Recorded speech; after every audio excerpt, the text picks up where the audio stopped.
Pledge of Allegiance to the United States of America and to the republic for which it stands, one nation, under God, indivisible, with liberty and justice for all. Roll call. Thank you, Madam Chair. Mrs. Alpert. Present. Mr. Hanley. Present. Mrs. Cohen. Present. Ms. Cruz. Present.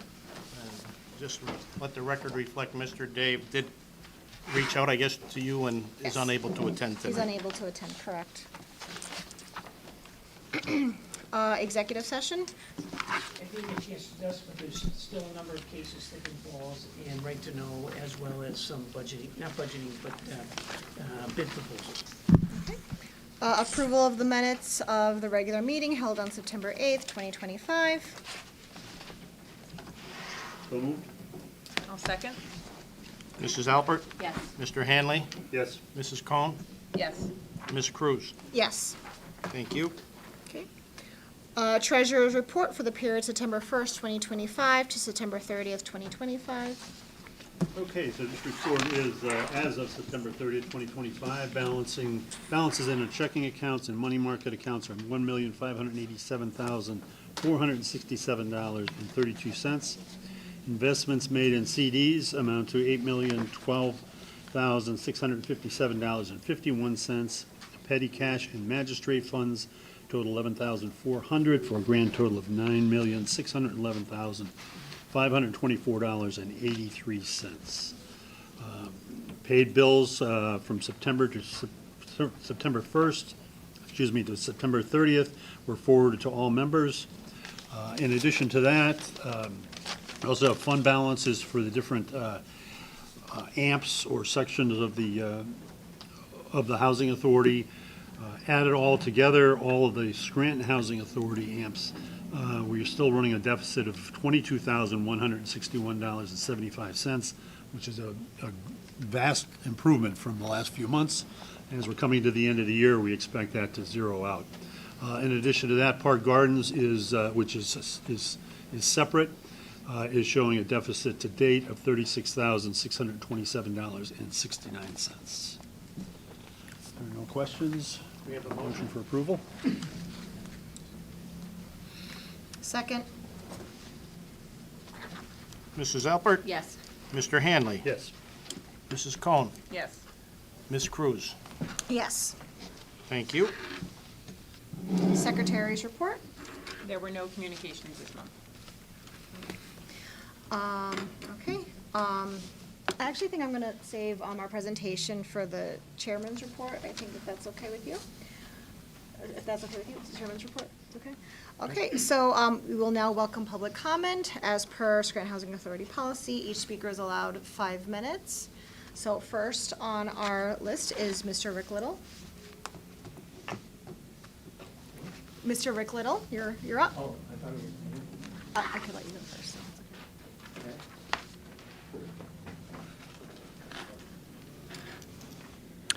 Hello, Board. Rick Little. I was talking last week about all the different kinds of apartments that are at Scranton Housing Authority and how this is important when it comes to evicting people. Adams Avenue High Rise was built to be exclusively for the elderly. And I was evicted from there. I was constructively evicted from there, and let me explain that. I broke my leg.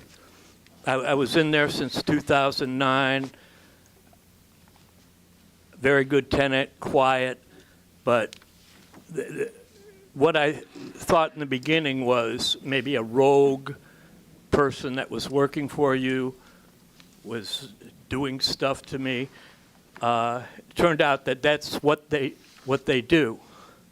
What Scranton Housing Authority does, because I live totally on Social Security, 3 federal judges.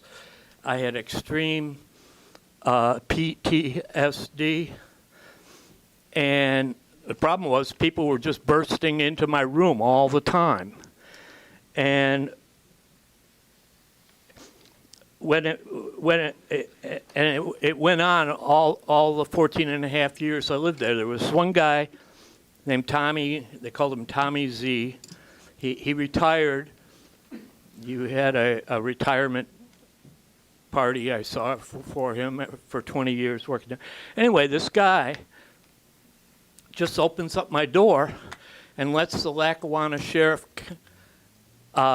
into my room to serve papers from a very crooked lawyer in New York State, because I was in New York State family court, and if you know how law works, you know, once you, it's all a race in time. And I did not want to be served these papers by this attorney for my child, because I realized even back then this is all part of the child trafficking that's going on. It goes on, especially in this town, after the Kids for Cash thing. The idea is to make fatherless homes. I fought like hell to keep my child in my life. I never saw her after she was 8. She's 25 now. But by Tommy Z, the maintenance guy, just opening up my door, letting in the Lackawanna County Sheriff, it set a timeline going where I had to keep traveling to New York to save my kid. I learned all about the judicial process. There's supposed to be justice. And I'm running for mayor of Scranton because I can see exactly where it went wrong. And a lot of things that went wrong are with housing. All the federal money for housing, and they show you, you know, they're nice buildings. You go, but they don't. What they don't tell you is people are breaking in. And when you're old, like I was, I mean, I didn't have any friends at all. You need proof, you know, you need. And I could not get proof at Area Agency on Aging. I couldn't even get one of their social workers to say, hey, there's no certificate of occupancy in this building. Or, hey, this is what he's trying to explain. You know, it's because people would just burst into my room. And I had a talk with Tommy Z. I said, look, you know, I'm in family court, and it's just wrong for you to open up my door. And I ended up putting a no trespassing sign on my door. This is over a period of like 10 years before I get evicted. And the whole justice system of eviction is wrong here too, because the magistrate judge is in the pocket. They don't look at the lease. They don't.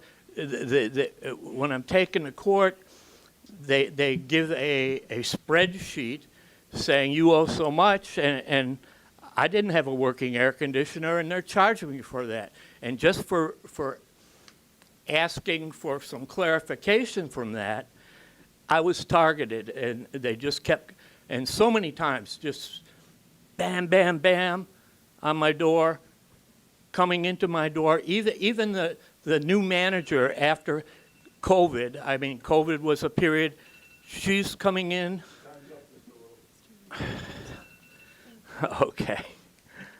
Thank you, Mr. Little. Okay. Chairperson's report.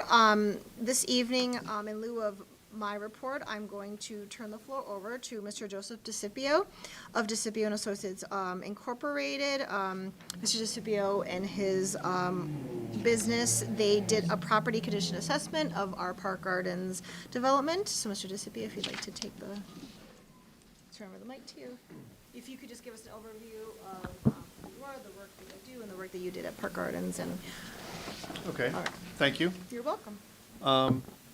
Yes, so we were contracted to look at the Park Gardens development. Myself, with my firm, DeCipio and Associates, along with Smith Miller Engineering, reviewed the property, met at the property numerous times, met with the in-house maintenance department and management, and reviewed the property in detail over I would say about four or five visits. So our review encompassed looking at the existing facilities, the grounds, and we got into every building and reviewed it from a point of items that need to be addressed to maintain the property and to keep it operational over the next foreseeable years. The areas of study that we looked at involved three different basic components. We had the site, and then we had the building, and then we had the mechanical, electrical, and plumbing systems. The site, we looked at topography, stormwater management, paved areas, parking lots, sidewalks, curbs. We looked at the vegetation, the trees on the property. And then for the buildings, we looked in the basements, the foundation systems, the exterior, the doors, windows, walls, the roofs, the common areas, the stairs that go into each apartment. And then we got a sampling of the existing apartments. We didn't get into every apartment, but we got a good representation of the condition of a typical apartment. And then the mechanical, electrical, and plumbing components, of course, would be the heating systems, hot water heaters, the piping, the boilers, the electrical systems, the lighting, and we reviewed that as well. What the report doesn't do is doesn't look at items that are not currently at the property, such as ways of marketing or enhancing the property with new amenities or aesthetic upgrades, things of that nature. So basically, it really looked at what is existing and then how to maintain it and extend the service life of the property. So in general, the property is in good shape. Structurally, the foundations are good, the building walls are good, the roof systems are good, which is important. So the shell of the buildings are in good shape, which is a good thing. Also, the site, the parking lots in generally are in good condition. The landscaping is in good order. There is some trees that need to be addressed as far as some that are really outlived their useful life that need to be trimmed. There is some vegetation that's overhanging some of the buildings that clogs gutters and such. So those are things that need to be addressed to maintain the functionality of the rainwater systems. So what we did is we looked at all of those encompassing items. We prioritized items that need to be addressed, and we put it into a 1 to 2 year category, and then we had things that could be pushed off to a 3 to 6 year window. And that was an easy way to kind of wrap our head around it and present it to you to kind of now look at those items and see what you would want to prioritize, what really needs to happen. And a lot of those items need to be decided upon by the leadership and the maintenance department to see what are the hot topic items that need to be addressed. That's a general overview of the report. I certainly could take any questions or any other further discussion.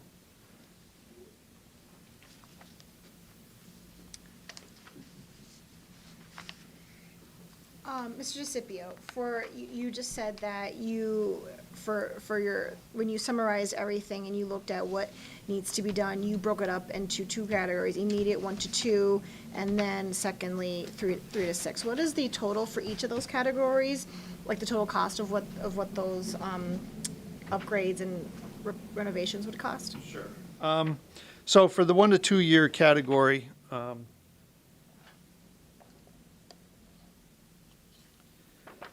so encompassing the site, the buildings, and then the mechanical, electrical, and plumbing systems, the 1 to 2 year category came in at $1.7 million. The 3 to 6 year category was 2.1. So over that 1 to 6 year window, we're looking at 3.8 roughly of costs to bring the property up to its useful life and then extend its useful life from there. Of course, if things are going to be done in the sixth year, you have to take into account inflation and, what the impact of that would have. Again, so this is to give an order of magnitude so that when you make decisions, you can say this item is going to be twice as expensive as this item, and that would help you make decisions moving forward. So these things are in order to maintain and to extend the life of the property and its usefulness in terms of residents living there and having a high quality of life. Exactly, Correct. yeah, But it's- right now, these things not being yet to be completed, there's no like emergency or dire need for those things to be done tomorrow or within the next week. No. Those, the items that come to mind are such as a boiler, all of a sudden stops working. Of course, that is an immediate item that needs to be replaced and, fixed. So those types of items are going to happen that need to be done immediately. But as far as what we looked at, these are items that you can plan for to, implement as you see fit. To budget for. Okay. All right. Do any of my colleagues have any questions for Mr. Moore? I don't. Thank you. Thank you. Well, thank you, Mr. DeCipio, for the work that Very helpful, you very and your helpful. Yeah, colleagues thank did you. to Well us. done. Okay, thank you. Next, Executive Director Report. Thank you, Madam Chair. First, we have the delinquency report for September. There were 360 total delinquents at a total of $249,390.55. August was 341 total delinquents at a total of $250,855.29. And the July amount was 324 total delinquents at a cost of $241,954.18. That concludes the delinquent report. The utility report, Madam Chair, for September, the total cost was $323,346.48. August was $310,138.68. And that concludes the utility consumption report. For the construction report, Madam Chair, site work for buildings 13 and 14 as of 9/29, landscaping and erosion is being addressed and will be completed by next week. Since K&R is behind schedule, this matter has been referred to Attorney Doherty. The EFS work has been completed. Building 12, which is a separate contractor, all contractors have started their projects. General construction, thin brick installation, 40% complete. Drywall, spackle, and sanding is 95% complete. Painting is 65% complete. Flooring is 40% complete. Cove base is 30% complete. The stair treads are on-site and installation will begin next week. Cabinets and countertops have been installed. Installation of trim, window sills, and shelving has started. The back porch columns are being prepped for painting. HVAC construction, the kitchen hood ducts are complete minus the connection to the hood. The control panel is scheduled for delivery. Plumbing construction, the plumbing contractor is 100% complete, setting the fixtures including kitchen sinks. Electrical construction, work is 100% complete minus receptacles, switches, and plates. At Bangor Heights, the cameras are being installed and work is progressing. Also at Riverside, siding and gutters, Lieber Electric has been rewiring the buildings, and H&P Construction will follow through with the gutter work. So Carl, the first part of that, I'm not sure if you said that was Valley View. Am I Yes. correct? Right. Yes, Valley View has 3 buildings under construction, 13 and 14 by one contractor, 12 is by a separate contractor. Thank you. You're welcome. The apartment report, Madam Chair, under our public housing program, we have an ACC of 1,215 units with 1,155 units under effective lease. There are 60 vacant apartments in which 27 vacant units are under modernization, vacant approved by HUD. Under our Section 8 Housing Choice Voucher Program, we have an ACC of 1,050 units with 734 units under effective lease. Total apartments under effective lease by the Scranton Housing Authority as of September 30th, 2025 are 1,889 out of an ACC of 2,265. at Park Gardens. Total apartments under effective lease at Park Gardens are 157 out of 166 available units. That concludes the Executive Director report. Mr. Lina, we went live Wednesday with the ability for our tenants to pay online. Do we have an idea or report of how many of our total residents utilized the Not- new feature? Not as of today's Okay. date, no. But do we receive? We can track that, but it won't be till the end of the month. Did we receive any sort of like anecdotal feedback of people who had used it and their? Multiple people have thanked us and appreciate it and said it was very convenient, and they had no problem using the system, so that was good news to hear. All right, thank you. Solicitor report? There still is a number of cases we've resolved. One of the slip and fall cases this, in the last month, there's still a number pending. We have right-to-know issues coming up, and then we have issues with some of the contractors on the projects that we're handling internally. Okay. Nothing under unfinished business. New business. Resolution number 26-1, approval of the memorandum of agreement between the Scranton Housing Authority and the Lackawanna County District Attorney's Office. Thank you, Madam Chair. This has been an ongoing agreement between the two entities for over 20 years now, and the current contract would take effect of January 1 of 2026. Approval of the memorandum of agreement between the Scranton Housing Authority and the Lackawanna County District Attorney's Office.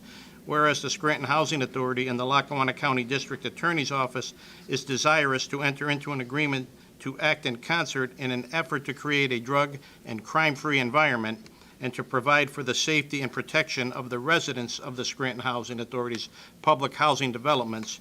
And whereas the United States Department of Housing and Urban Development reviewed and found the memorandum of agreement to be acceptable. And now therefore be it resolved that the Board of Commissioners of the Scranton Housing Authority hereby approves entering into a memorandum of agreement between the Scranton Housing Authority and the Lackawanna County District Attorney's Office. May I have a motion? So moved.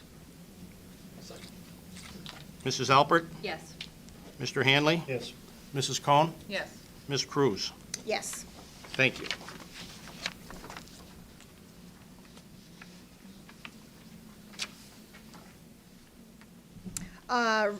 B, resolution number 26-2, collection losses beginning October 1st, 2024, and ending September 30th, 2025. Thank you, Madam Chair. Resolution number 26-2, whereas in accordance with Resolution 26-2, collection losses have been written off during the period beginning October 1, 2024, and ending September 30th, 2025, and whereas the Department of Housing and Urban Development rules and regulations concerning collection losses require board approval, and now therefore be it resolved by the Board of Directors of the Scranton Housing Authority that the collection losses written off by the Executive Director during the period beginning October 1, 2024, and ending September 30th, 2025, attached hereto and designated as Exhibit A with a total of $94,444.64 are herewith approved. May I have a motion? So moved. Second. Mrs. Alpert? Yes. Mr. Hanley? Yes. Mrs. Cohen? Yes. Ms. Cruz? Yes. Thank you. C, wage increase. Yes, thank you, Madam Chair. With regards to the wage increase, first we'll call C1 would be the union members are seeking a wage increase of 3.5%. In addition, the Scranton Housing Authority would put 2.5% of an agreed amount towards health care rather than 5% for the upcoming calendar year. May I have a motion? So moved. Second. Mrs. Alpert? Yes. Mr. Hanley? Yes. Mrs. Cohen? Yes. Ms. Cruz? Yes. Second, C2, for non-union members, the same agreement would be a 3.5% wage increase. In addition, the IBEW would charge 2.5% on a premium for the health insurance for the year rather than 5% towards health coverage for the non-union members. May I have a motion? Second. Mrs. Alpert? Yes. Mr. Hanley? Yes. Mrs. Cohen? Yes. Ms. Cruz? Yes. Thank you. And thank you from all the employees at the Scranton Housing Authority, sincerely. Okay. Number 10, personnel. We have a number of hires and people resigning. Like to read this? Yes, thank you. 10A, under Personnel, Christine Nesco has completed her 60-day probationary period for the position of Administrative Assistant of Operations. It would be my recommendation that the Board of Commissioners make a motion to place Christine Nesco on permanent status as Administrative Assistant of Operations effective July 14, 2025. And she did pass the required manager's exam and has satisfactorily performed over the course of the probationary period. I would recommend Christine Nesco for the position. May I have a motion? So moved. Second? Mrs. Alpert? Yes. Mr. Hanley? Yes. Mrs. Cohen? Yes. Ms. Cruz? Yes. Next, also, under Personnel, Margaret Jones has completed her 90-day probationary period for the position of Clerk Cashier Occupancy Specialist. It would be my recommendation that the Board of Commissioners make a motion to place Margaret Jones on permanent status as a Clerk Cashier Occupancy Specialist effective June 16, 2025. May I have a motion? Where does she work? Downstairs? Is that where? Adams. Adams. So she manages the Adams project? She's the clerk. The manager is Marcy Chulo. May I have a motion? So moved. I'll second. Thank you. Mrs. Alpert? Yes. Mr. Hanley? Yes. Mrs. Cohen? Yes. Ms. Cruz? Yes. Additionally, under Personnel, Dino DeNaples has completed his 60-day probationary period for the position of laborer. It would be my recommendation that the Board of Commissioners make a motion to place Dino DeNaples on permanent status as a laborer effective July 14, 2025. So moved. Second? Mrs. Alpert? Yes. Mr. Hanley? Yes. Mrs. Cohen? Yes. Ms. Cruz? Yes. Thank you. Additionally, we have one employee who submitted his resignation effective October 3rd, 2025, and that would be Christopher Tomlinson. There's no motion needed on that. He's just informing the board. All right. We'd like to thank Christopher for his service. He was a good, hard worker, came up through security, and was a maintenance aide for the last several years. He's moving on to another state and taking another job. And we wish him the best. Thank you for his service to the Scranton Housing Authority. If there is nothing left for the good of the order, I will make a motion to adjourn. Second? Or do we need to? Mrs. Alpert? Yes. Mr. Hanley? Yes. Mrs. Cohen? Yes. Ms. Cruz? So, yes. Thank you.